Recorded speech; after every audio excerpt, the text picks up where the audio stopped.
Debra Lee has broken barriers, transformed television, and has become one of the most influential women in media. After decades at the top of BET Network, she is starting an exciting new chapter, proving it's never too late to follow your dreams. Now, at 71 years old, Debra is starting her second act, going back to her love of fashion and roots as a seamstress. She's created a new luxury handbag line called the Debra Lee Collection. I never lost the dream, but reinventing myself now is so much fun because I'm finally doing what I want to do. I want to be an inspiration to young women who are like, oh, well, my kids go to college, I'm done, or my first career is over. And I think more and more women are showing that it's never over until you take your last breath.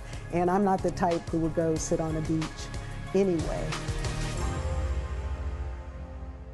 I mean, she's such an inspiration. Incredible. When I was in college, I was an intern at BET one year, and I remember they were in the upstairs floors, and we were like afraid to take the elevator because Debra Lee was up there. Yeah. And now she's just approachable and amazing and all the things and inspiration. By the way, Debra Lee Collection, or the Debra Lee Collection, has 4 styles of handbags, and it's available online. I love that she's doing this new venture, too. Pretty cool. And we'll be back right after this.